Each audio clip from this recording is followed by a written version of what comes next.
Hello everyone and welcome to another edition of the Desteni I Process live Google Hangout. In today's Hangout we're continuing with our series on spirituality and religion, and we're specifically discussing in this Hangout the principle of positive thinking and the law of attraction.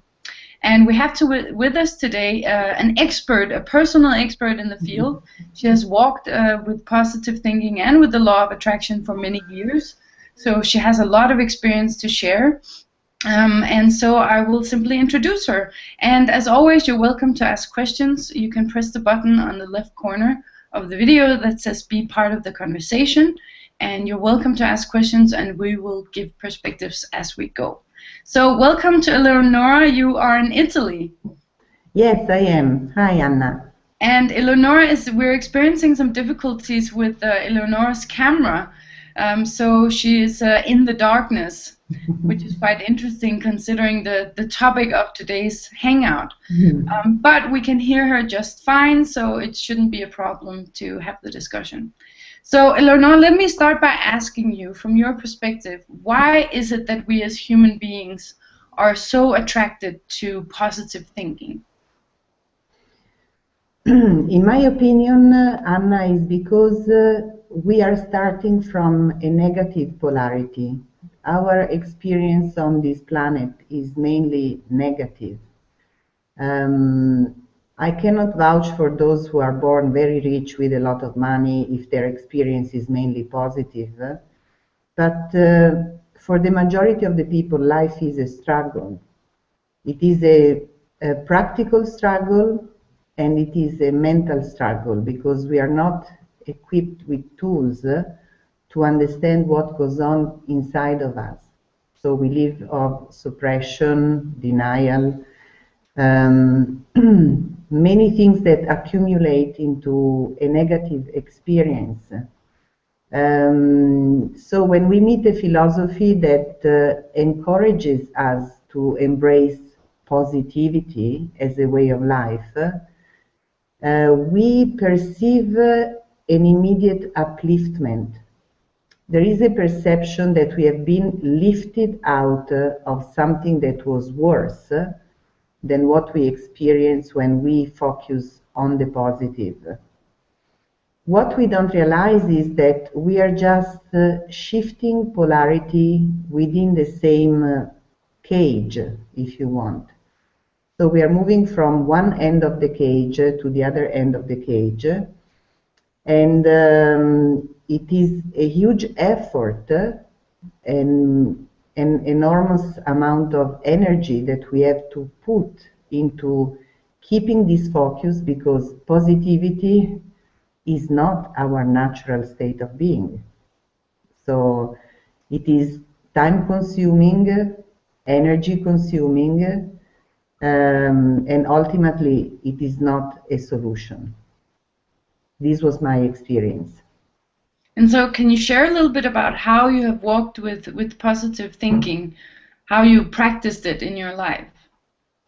Yes, I was very interested in all the people who channeled for a long time. People like Bashar, but at the time he wasn't even on the scene, so the people that came before Bashar. Cryon, all the messages of love and light.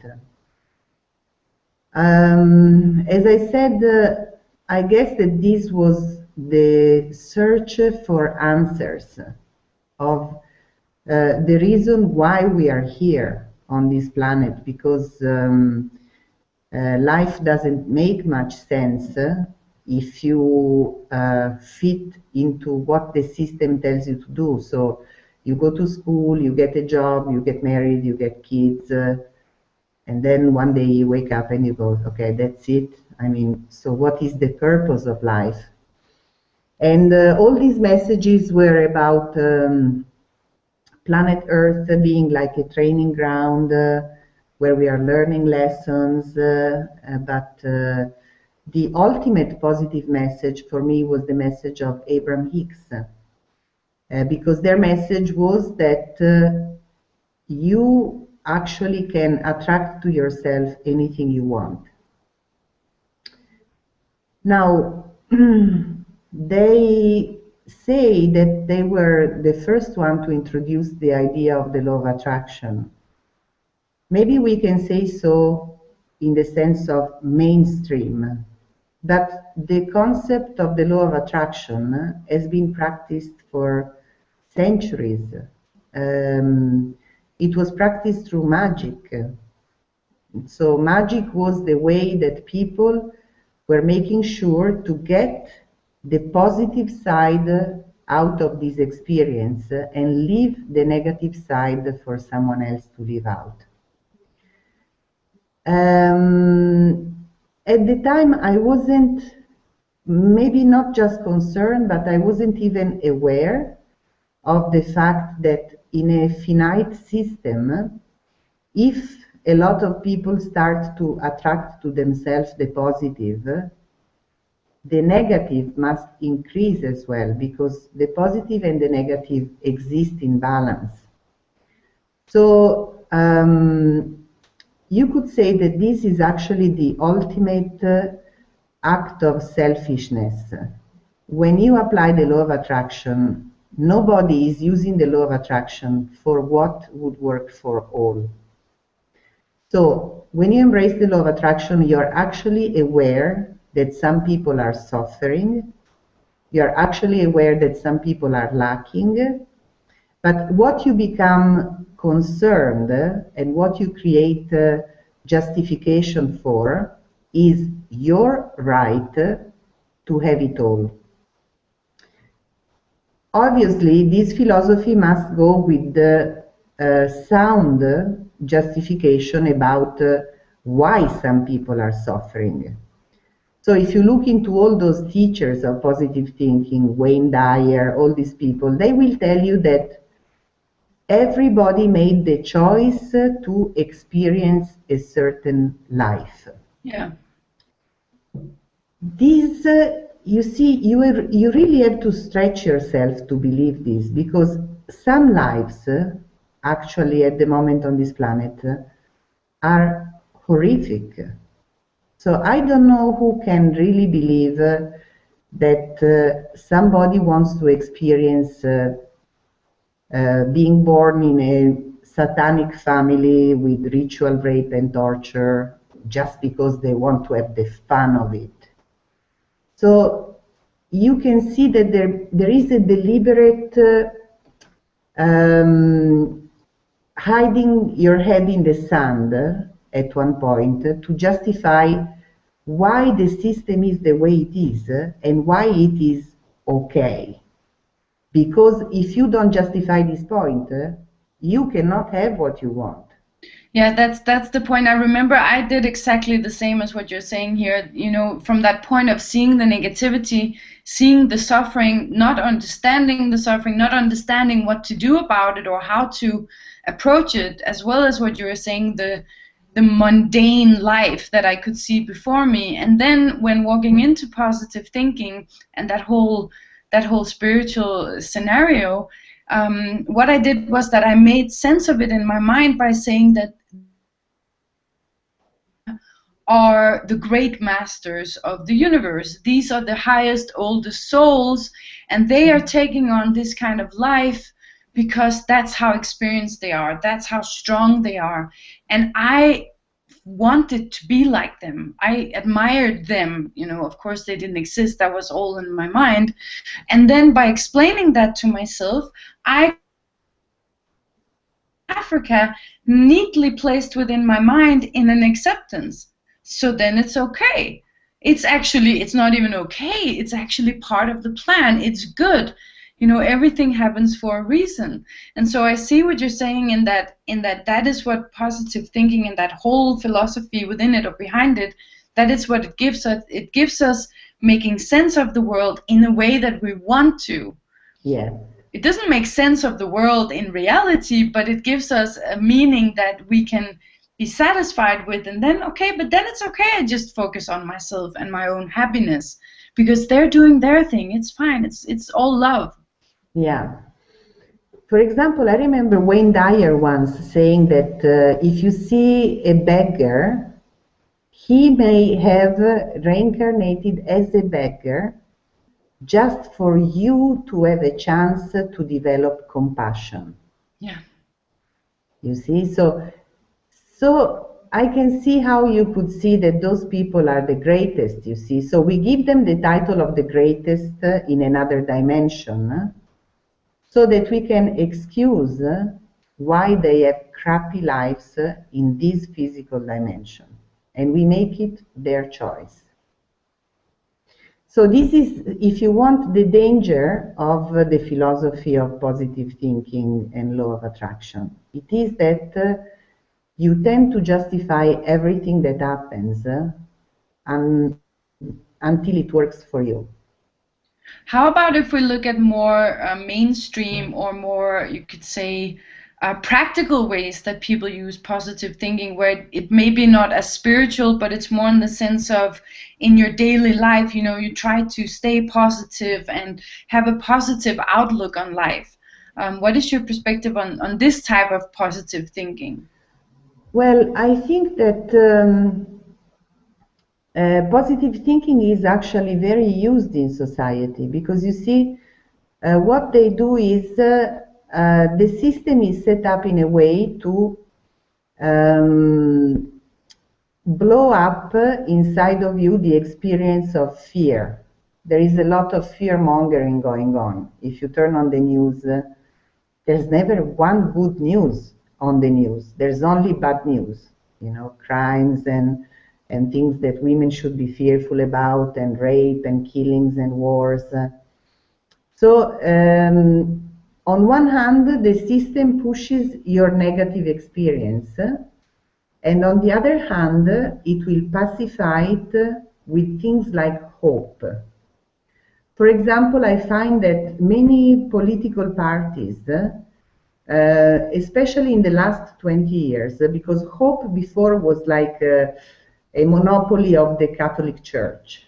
They were the only one that were allowed to use hope as something like as the carrot for you to keep living your life in a certain order. So the hope of the Catholic Church was the hope of an afterlife. So if you would accept this life, whichever way had been dished out to you, then you would have a hope to get a better life for eternity. And this, you can see it in most mainstream religion, right? So there is the hope for the afterlife. But I think that at one point they realized that as they were pushing so much for the negativity and the fear-mongering, they had to balance out with something else, because otherwise you had people going mental. So they balanced out this with the idea of hope. So the last person that comes to mind for me that wrote about hope is Obama, for example. He wrote something called The Policy of Hope, or something to glorify this idea of hope. And I think that hope is exactly like positive thinking, is an idea, and is like positive thinking because it requires no action from you. Hope is a construct where you can sit at home and just hope for the best. So when you are doing positive thinking, you just have to think about something coming and manifesting and just wait. And when you hope, you just hope. So you can see that the same principle of the law of attraction is reflected in other sides inside our society that are using it in the same way. So if you didn't buy the bait of positive thinking and law of attraction, they will sell you the bait of hope.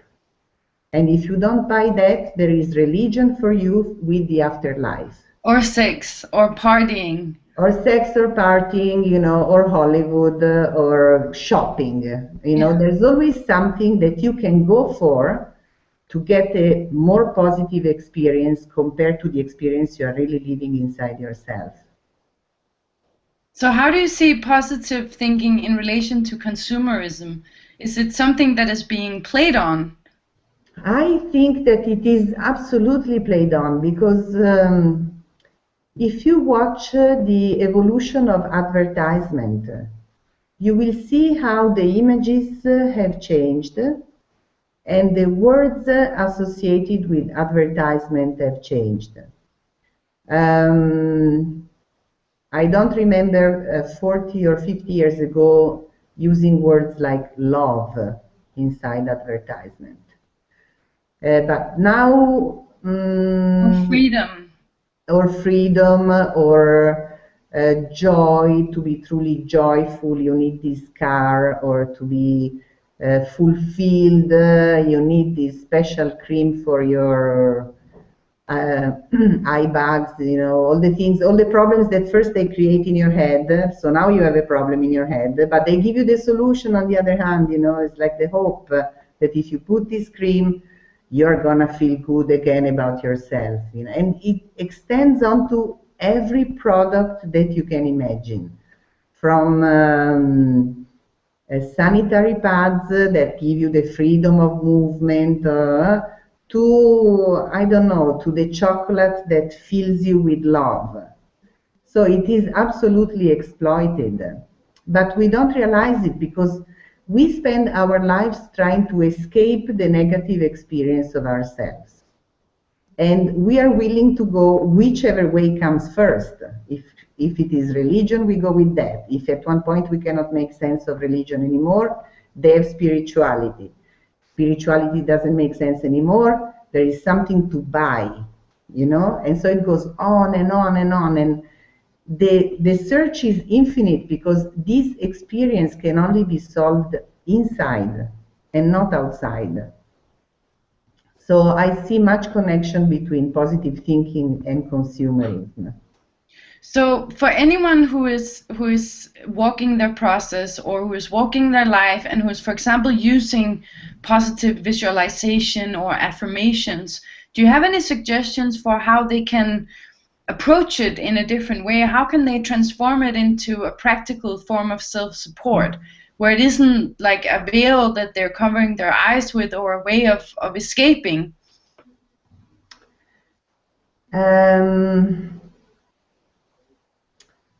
Positive visualization or positive affirmations, they're just a band-aid in my experience, because you can find a moment of relief while you visualize that you are on a lovely tropical beach, and the weather is lovely and is warm and the water of the sea is clear. But then you have to open your eyes and you're back where you started your visualization. And whatever was not working when you decided to start your visualization to feel better, it's still there. Yeah, so, we cannot escape ourselves.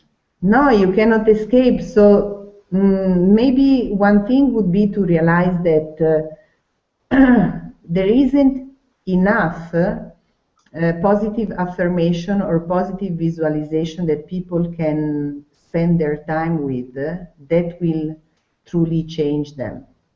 It is just not possible to change through repetition of words, because we have a lot of other things stored inside ourselves that need to be deleted first before you can put in a new script for yourself.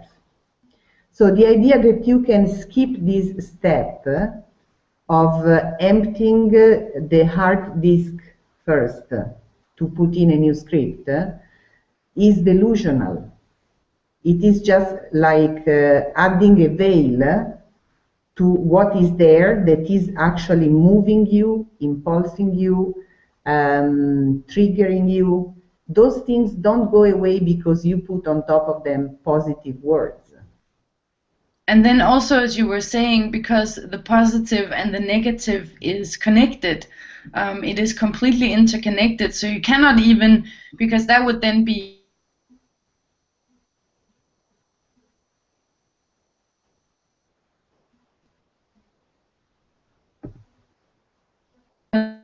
and the negative will always outbalance each other. So do you want to share a little bit about this point of how our basic nature is negative in a way? Yes, well,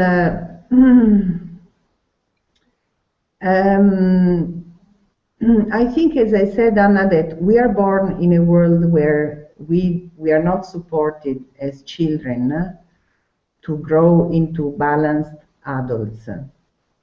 I don't see this as something that we need to blame on someone else, because we are all the results of previous parenting, previous environmental experiences, previous schooling system that were not targeted to create a balanced human being. So our parents could not do for us what was not done for them. So it is not the point of blaming this lack of balance that we have on those that came before us, because they are unbalanced as well. So they could only pass on what they are. What I see, though, is that if we look at who we are and what we are, now we are becoming clearer about the functioning of information in our lives. So informations are passed on from parents to children. And some information are even coded in our DNA. So now it is proof that traumas that are experienced by mothers can be passed through the DNA to the children.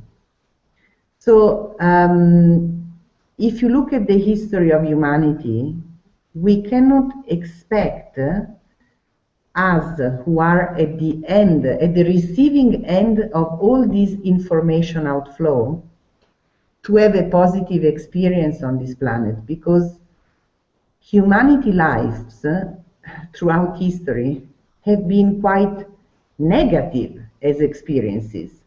We are the result of wars, famine, slavery, exploitation. Those things didn't just happen during our generation. Those things have been happening for centuries. Those class systems, those division, this separation in colors, races, geographical belongings. So clearly what we pass on from generation to generation is this history. And this history is like, it's a faulty string of information that we keep passing on to each other.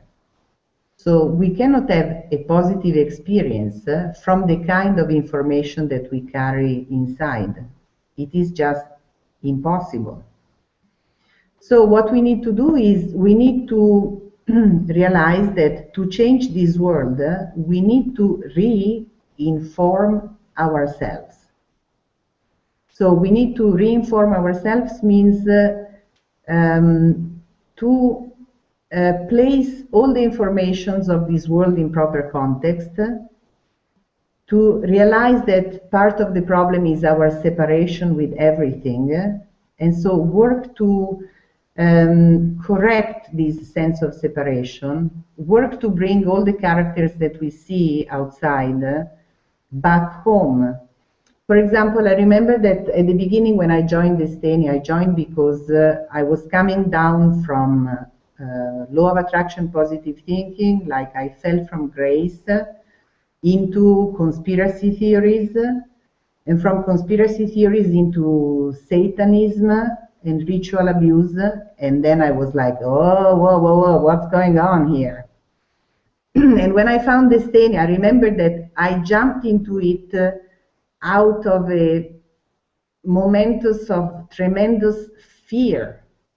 So I was coming from a fear so intense that I didn't understand this world, that I suddenly understood everything was not as it seemed. And now I think it's almost 3 years that I've been working with Desteni. And recently I watched again some documentaries about satanic ritual abuse, and I found out that I had no fear anymore, absolutely none, because I understand that all those characters were created at one point in time, and then they just kept doing what they did. You know, I saw, for example, one guy that was telling his experience, and I really liked how he put it, because he said, you have to understand that the Illuminati, for example, being born in a family of Illuminati or ritual satanic abuse is like being born in a family of bakers. Yeah. So your father is a baker, your mother is a baker, you become a baker. Or you're born in a family of butchers, so and then you become a butcher. Or doctors, and you become a doctor, or lawyers. Or you're born into satanic ritual abuse, and you become that. So what we don't understand, and through the help of Desteni, I could make sense of all these things, is people are just perpetrating what went on before them in a line of loops. So what we can do is stop the loops. Yeah, that's a really cool point, and I like what you said in relation to positivity and negativity as well. In how, you know, if you look at the physical reality, it is not positive or negative. It is physical. It is here. It is what it is. And then we can, as human beings, through our minds and through participating in positive or negative energy, we can place associations onto the physical. That when one person look at an empty building, they see something positive, opportunities. When another person look at the same building, they see ghosts and fear. Yeah. But the building is still just a building. It's an empty building. It doesn't have those positive or negative qualities within them. And so also what you were saying with, you know, with that point of researching satanistic ritual abuse, is that is what we learn when we work with Desteni, for example, is that, okay, it is just what it is. You go back to the source of information, you trace it all the way back, and then you have an understanding of how it was created, and you simply see it for what it is, which means that you don't have to add positive or negative attributes to it. And I would say that is then also what you can do if you do have that point of walking with positivity, is, as Eleonora was saying, is to go back to the point of negativity, realize, you know, see the fear, that this desire to look positive at everything, where it's coming from, and then it's actually possible to disengage. And you don't have to be either positive or negative, and that doesn't mean that you lose yourself, because you're still here. Yes, absolutely. Matti, you joined us. I made it. We've been talking for about half an hour, but really cool that you were able to join us. We were planning on... So perfect timing. I didn't catch that last part. You cut out a bit. Yeah, I have a problem with my internet connectivity. But basically, we've been talking about positive thinking, and right now we were talking about how to stop existing in positive and negative energies. And Eleonora is experiencing some difficulties with her camera lighting, so that's why she's covered in darkness. Hi there. But Matti, since you're here, and also Eleonora, I wanted to talk a little bit about the law of attraction. And I know, Eleonora, that you have some very personal experiences with law of attraction. Yes, I have, because when I learned about law of attraction, I thought that I should take it all the way and go on a tropical island and manifest money, because they said, you know, you can have everything you want. So I was having a very stressful job in Asia, and I had some money in my pocket, and I thought, okay, because if I focus on money, I can manifest money out of thin air. So I'm taking my money and I'm taking my time and myself to this tropical island, and I'm gonna manifest money and show everybody. And then once I learn, because I mean, if this works, you can solve poverty in the world, you know, it's no small thing. And so I did go, and I spent almost 4 years on a tropical island.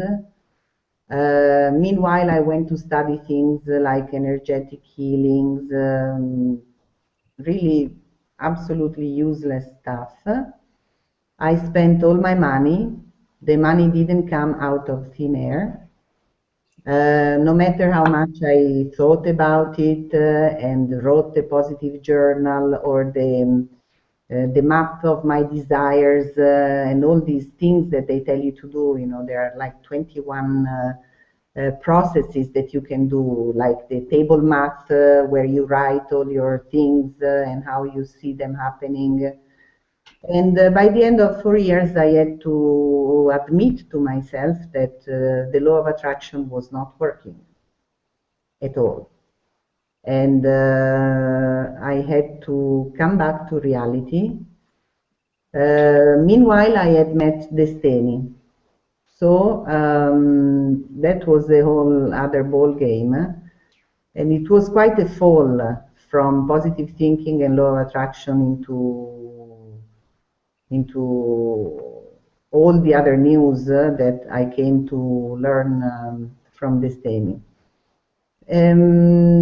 I wouldn't suggest to people that believe in law of attraction to go the whole way like me, but if they cannot stop believing, for me it worked. Once I lost all my money and I couldn't make it work, I decided that the theory was not applicable in physical reality, and I let it go quite easily. But maybe other people would be better off letting it go without having to go through so much stuff. Yeah, it's a really cool point. In a way, it's like trying to play God. Yes, well, I'm not sure even God can manifest money nowadays, Anna, you know. So, Matti, did you have similar experiences as Eleonora? Did you also use the law of attraction in your own life? Not to an extensive degree, because it was not one of the primary points of spirituality that I was focused on. I did read, a bit about it. I did read "Ask and It Is Given," which is the quite popular book by Esther Hicks.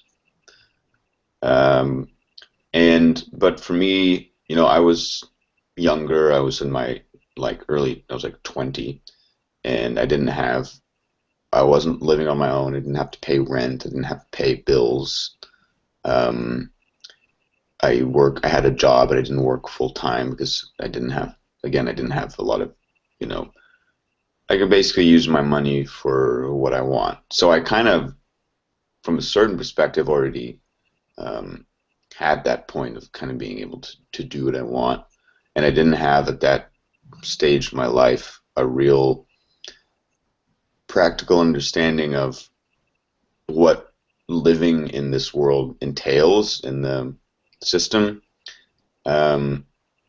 because I was being supported by my parents at that time. And so when I did get into law of attraction, what came up within me as this would be cool if I could use this, is to I don't know, I was just focused on things like musical instruments, or I would want I don't know, I guess I didn't really have a lot of big I didn't spend too much time on it. I saw it mostly in the context of I didn't see it as something where you would manifest something out of thin air. I saw it more like lining up an opportunity to make something happen. Or I remember one time I went to see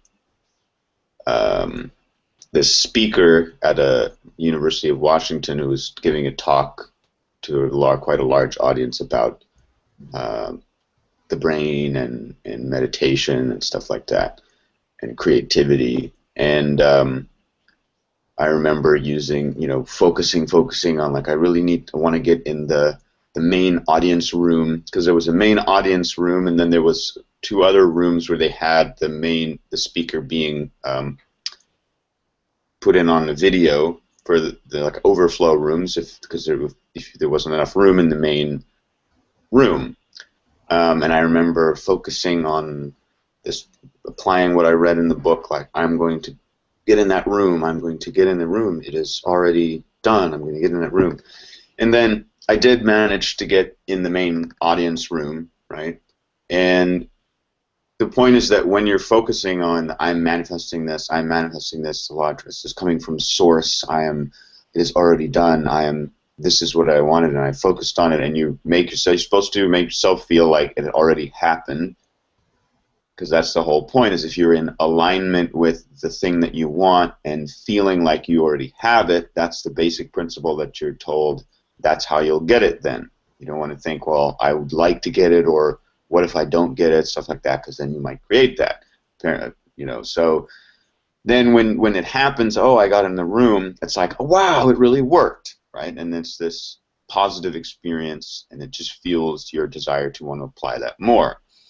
I mean, what's fascinating is you don't really pay attention to the times that it doesn't work, or to the things that you don't even bother to focus on, because kind of deep within yourself you know it's not going to happen. Like, I'm going to have $1 billion in my bank account, right?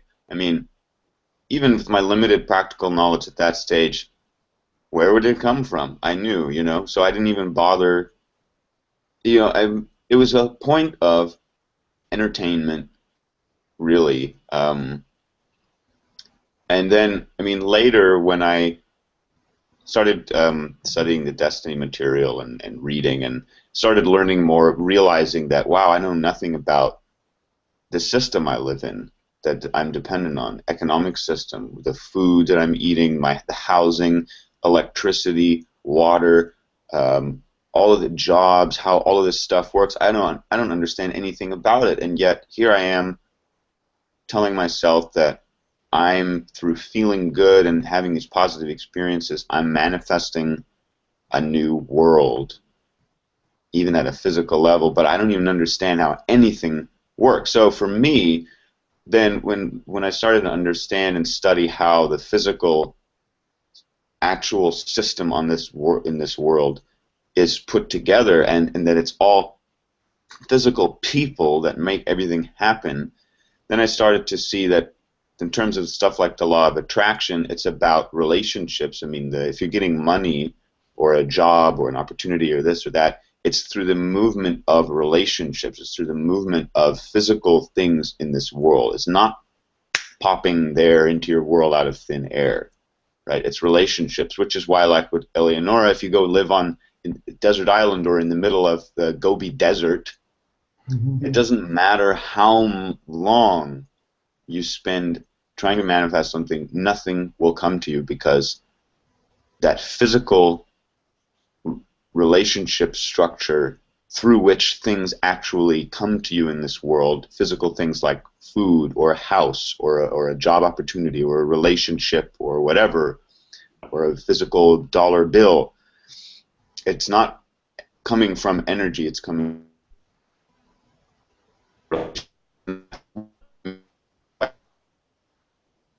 seeing that and realizing that it doesn't matter who. Esther Hicks, the writer of these books, they could go in the middle of the desert and not manifest anything, right? And you can see the proof that what we're dealing with here is that we're in a point of denial, or we're really not even noticing that what we're working with is a physical reality, and that, for example, ending poverty because I wanted to end the problems in the world, and it's an awakening of consciousness, and we're awakening to the positivity, and if we just think positive and align ourselves with this positive experience, it's going to flow out like ripples and make everyone else wake up, and then when everyone is positive, then we'll have a new world. And I started realizing, well, but then what system are we going to have? How is food production going to work? How's electricity? Who's going to do all the, that's physical reality stuff that you don't consider when you're in that energy. You only see the energy, and it's very limited, actually. Like when I look back at it, I was like, wow, I was a very, very limited thing. Like if you put me in the middle of the desert, I could do nothing. Yeah, we were talking about it. Oh, sorry. Go ahead. So anyway, just to wrap that up, the point was that the energy is like McDonald's. It's a happy meal, and all you buy the book, you click on the website, you read the channeled message, and then you go into your mind, and all you have to do is apply the story, apply the fantasy, weave the idea in your mind, and bam, you've got energy.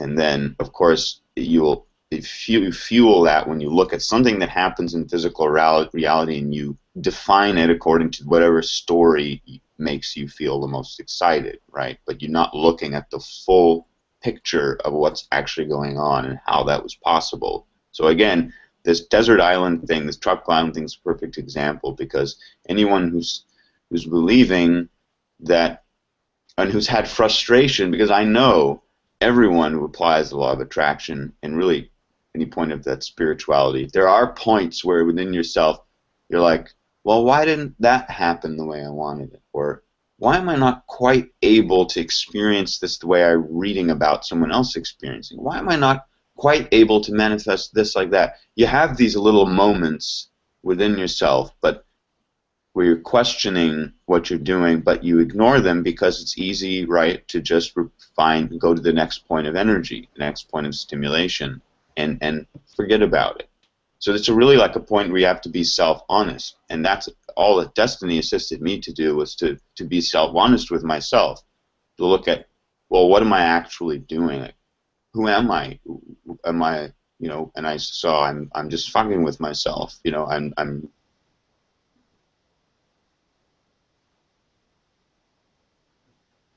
have to now study the world and understand how things work, and that's so tedious, and so it's not just this la la la la la la la la la la la, like positive moment to positive moment, but that's the point that we're all faced with, because that's the world that we're in. So it's simply a point of self-honesty, that if we want to create a new world, why, if we're so free to attract anything we want, why can't we attract the patience and breathing and discipline to stop chasing stimulation and have the freedom and the self-will and the physical positivity to use our resources and time and relationships in a way where we can develop practical solutions.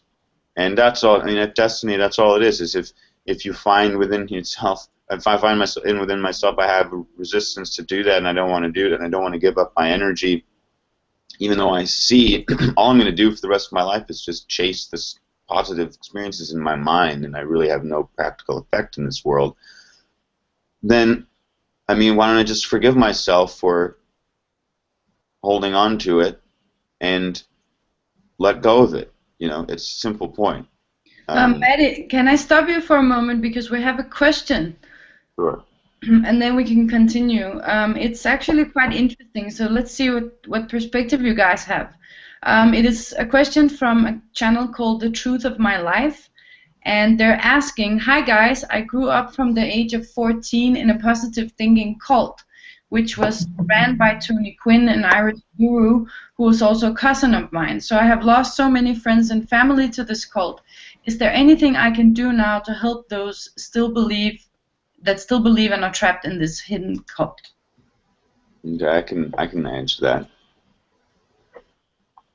Sure, go ahead. So there's not really anything that you can do in terms of stepping in and, you know, telling them anything and saving them, right? You can't save them, because what do you know is that when you, just like anyone who has any, you know, whether it's a positive thinking cult or Christianity, or you're a boss with a big ego, or a vegetarian who judges everyone who eats meat, or whatever, is that everyone's got their own cult, which is like your own beliefs and ideas and self-definitions and thoughts that you're participating in and feelings and emotions that you're participating in.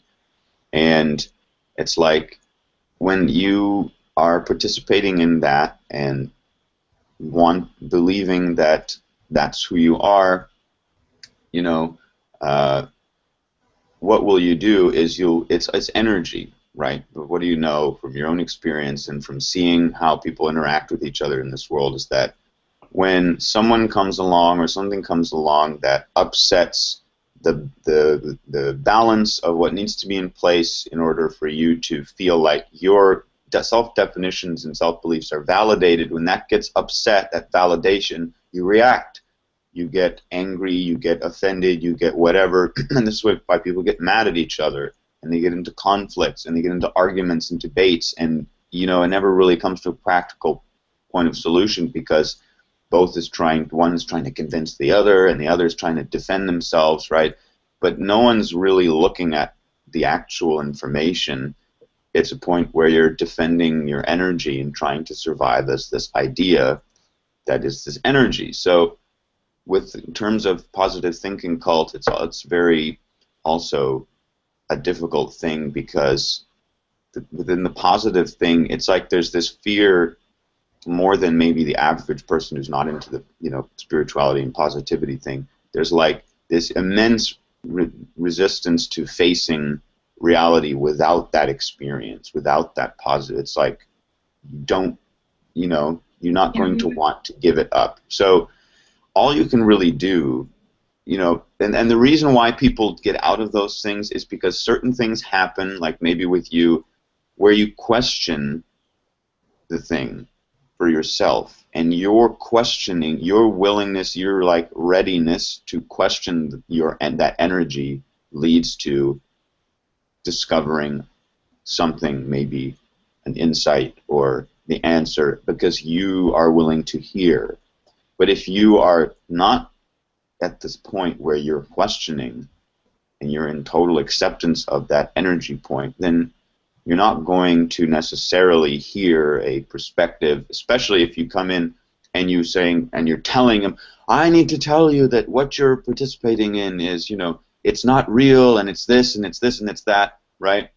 That's not going to work, because they're in this energy point and they're going to react to that, and they're going to go into a defense of their energy. So it's not going to go through, right? So, and at Desteni, what do? We're not attacking anyone or trying to save anyone. All we're doing, because we found this is the practical thing to do, is that when you realize something yourself, or when you work through a point yourself, through a belief or whatever, like for example, what I've done with spirituality and what all of us at the Desteni Group are doing within our own lives and our own experiences and relationships and patterns from our lives, is we're working on ourselves, you know, using practical tools, so we're focusing on ourselves, so we can understand the point really fully in specificity for ourselves first, how it's structured, how it works, right?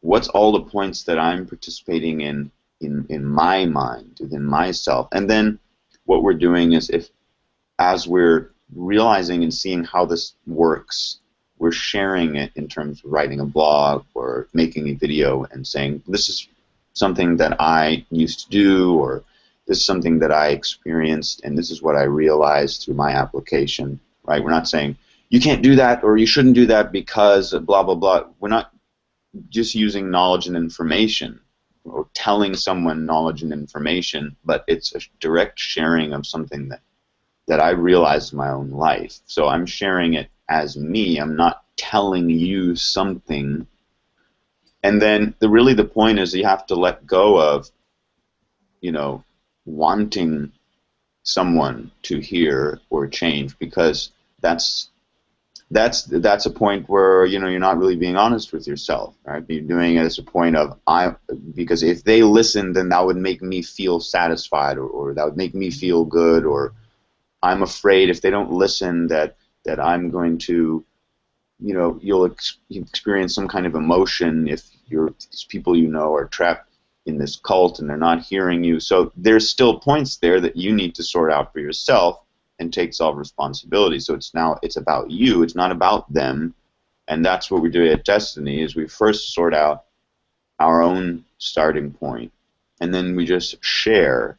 And it's like all we can do is place what we're sharing out there through the internet, whatever, so that those who are looking for an answer or are questioning whatever their reality and their experience is, something that's happened in their lives, they can maybe find something that we've put out there and published, and they'll be able to relate to it and say, oh, this person experienced the same thing. This is what I'm going through. And then they read and say, oh, wow, this is how this person dealt with it.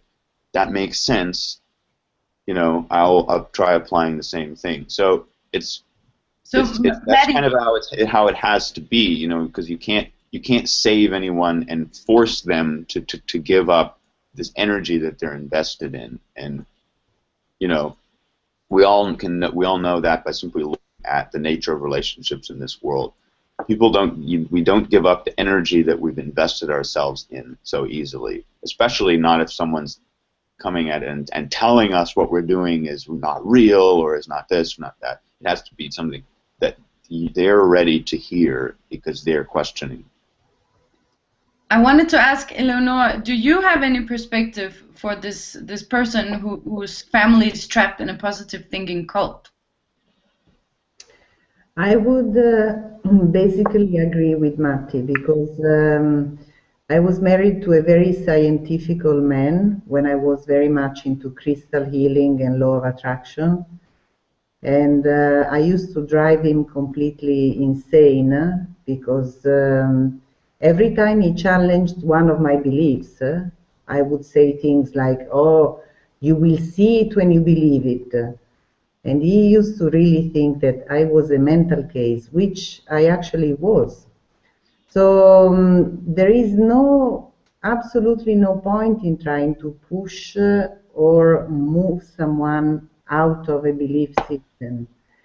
When I was ready to move out of it, I did it.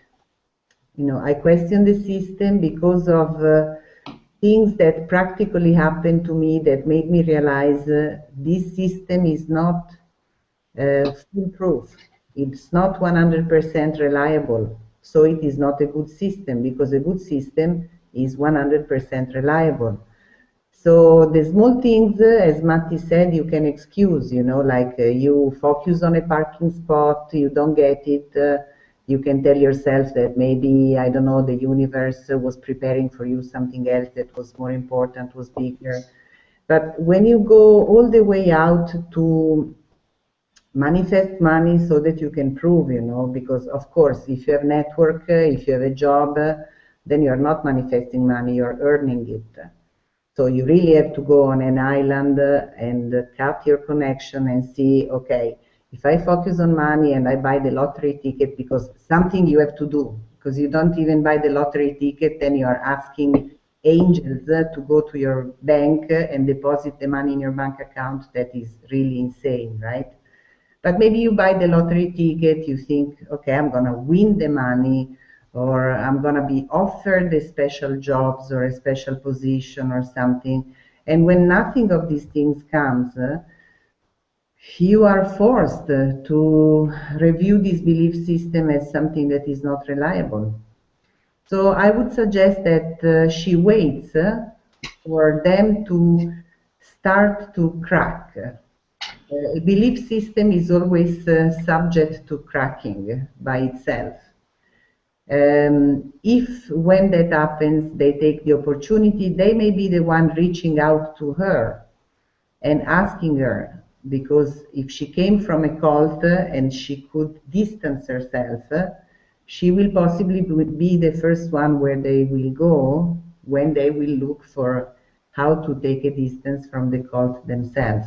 Yeah, so she or he is asking, so what I understand from Matti, from what you said, is that I have to vlog and blog. And I would say that the essence of the point is that all you can really focus on is yourself. You cannot just now start making videos and blogs to try and change your family members. So that's not the point. It is that you simply share yourself, share your perspectives. And also that was more in context to what we're doing at Desteni. Because what I also see is that when you're dealing with that it's your entire family and that it's an actual cult or an actual like group of people, I mean, it might be a bit of a different point because they're also very much affecting each other. Of course, I don't have any reference to this group of people, but in a way, like Matti was saying, we're all in a cult. Everyone has their family cult and their friends cult. And so it's quite similar. But the point with vlogging and blogging is more to that you simply walk your process of realization and the insights that you've gained and why it was that you stepped out of this group. And then perhaps they will read it or they won't read it, but that you first of all focus on yourself. Would you say that that is what you meant, Matti, or do you want to explain? Yes, yeah, I mean, and I would suggest, I don't know if you read the Journey to Life blogs that people are writing, but I suggest to read as many of those blogs as you can because they show, and they're now into the hundreds, as many people now have written well over 500 blogs and doing like a daily blog, because you can really see, and there's a Facebook group where we share them daily, because you can really see how practically we're taking on our daily experiences that are coming up or things that from our past relationships and things in a practical way where we're moving ourselves to a point of understanding and insight and clarity, and so that we can then share from that point of a direct seeing and clarity, like kind of knowing how an engine works and then simply writing about how the engine works. This is what I see, this is how this puts together here or there, instead of, you know, trying to convince or tell someone some just knowledge or an idea. Or so it's really like, and with family and friends, and you know, it's more difficult because you've known them for a long time and you have more of a connection to them because you know them, right, and you've had experiences with them and stuff like that. So then what tends to happen is that you have more of a emotional attached connection built up over the years towards the person, and you know, where they make you feel something like they've become part of how you've defined yourself. And so to see them, for example, going into something that is not real or not supportive of themselves, you know, then it kind of makes you feel like you're losing them and you want to bring them back, right?